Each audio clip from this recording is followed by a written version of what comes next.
Bonjour à tous, bienvenue dans Car Update. Aujourd'hui, depuis notre studio, la dernière création de Ducati, le futur d'Alpine et de Polestar. Une interview exclusive avec le grand patron de l'importation Mercedes-Benz et sur notre plateau, qui sait, peut-être le futur best-seller de la marque. Vous êtes sur Car Update. C'est un véritable laboratoire. L'étude Polygone préfigure le futur de Peugeot et plus près de nous, la prochaine 208. Nous l'avons découvert pour vous.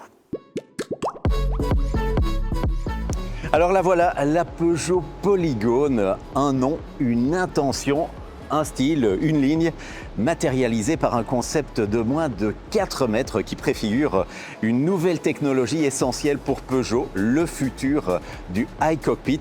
Et puis bien sûr, un style qui préfigure la future citadine de la marque. Pour Peugeot, eh bien, ce concept est essentiel puisqu'il s'agit de ne pas se faire distancer par Renault ou encore d'autres constructeurs coréens sur le marché ô combien concurrentiel de la citadine électrique.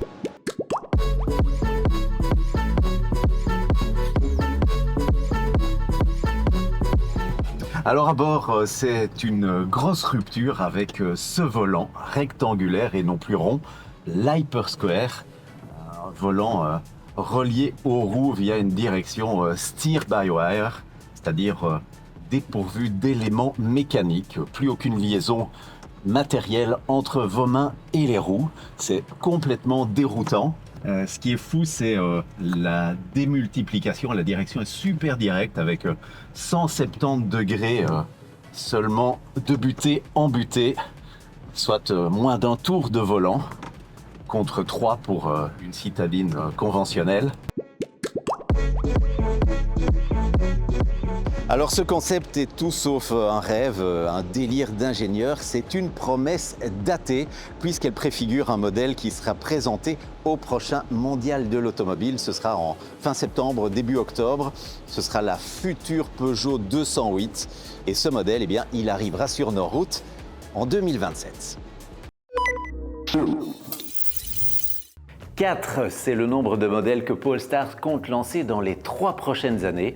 La gamme sino-suédoise devrait encore s'élargir et cela commencera dès cette année avec un facelift de la Polestar 4 en parallèle des premières livraisons de Polestar 5.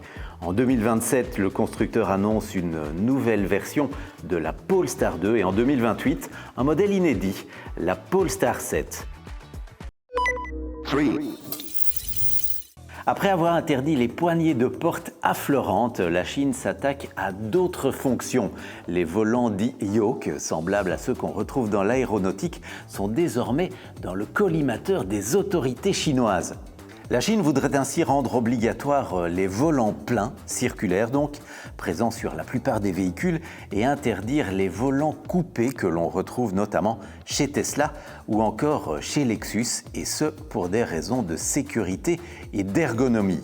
La technologie, c'est bien pourvu qu'elle serve la sécurité, c'est le message qu'entendent faire passer les autorités chinoises. Aujourd'hui en studio, nous avons le privilège d'accueillir le grand patron de l'importation Mercedes-Benz pour la Belgique. Wolfgang, welcome in Car Update. The new CLA just won the Car of the Year, the first for Mercedes since 1974. Is this positive momentum now translating into concrete sales growth for Mercedes?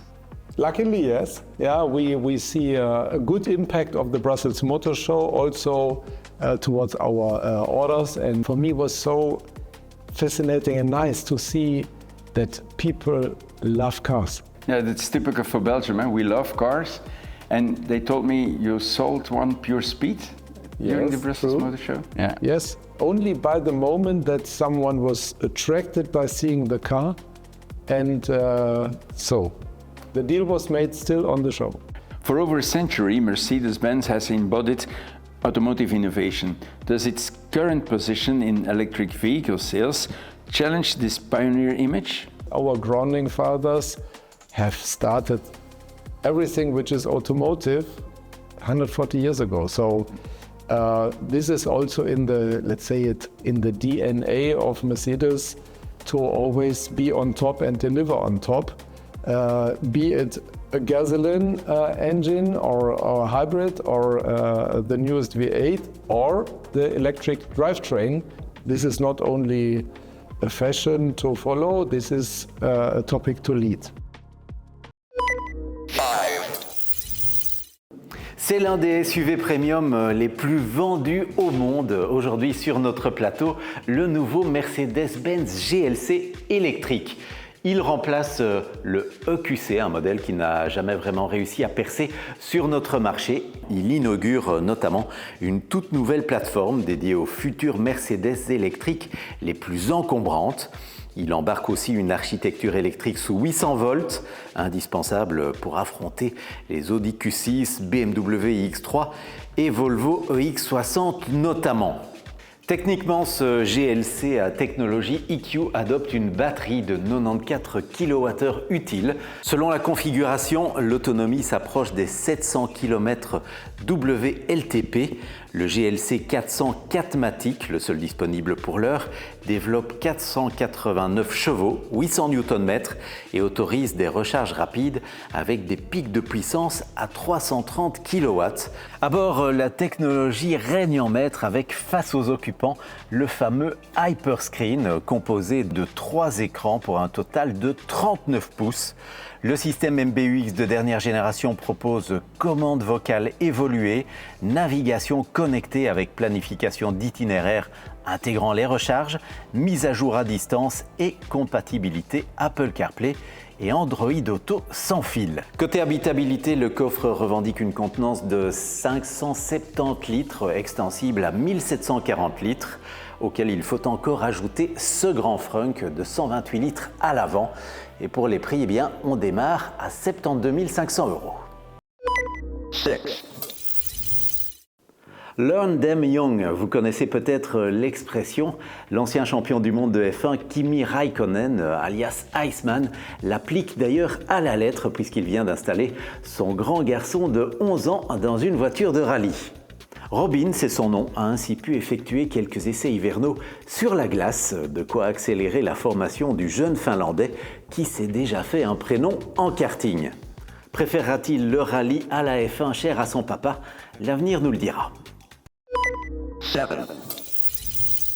Formula 73, c'est le nom du dernier café racer de Ducati, une réalisation néo-rétro qui réinterprète l'esprit rebelle des années 70 et rend hommage à la célèbre 750 Super Sport Desmo.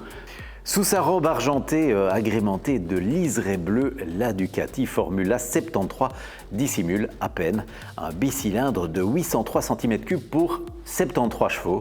Seuls 873 exemplaires numérotés seront produits et commercialisés pour la somme pas si coquette que cela finalement de 16 390 €. On en sait un peu plus sur la future Alpine A110 électrique. Elle sera présentée cette année et on entend déjà qu'elle reposera sur les mêmes bases techniques que la très exclusive Renault 5 Turbo 3e. Il se dit aussi que le modèle s'offrira une configuration 2+2 avec 2 strapontins à l'arrière. Donc, ce modèle sera dévoilé au Mondial de l'Automobile de Paris. Ce sera en octobre. Voilà, c'était Car Update, à suivre aussi sur tous les réseaux, Instagram, TikTok, Facebook et YouTube. Ciao. 1, 2, 3, 4, 5, 6, 7, 8.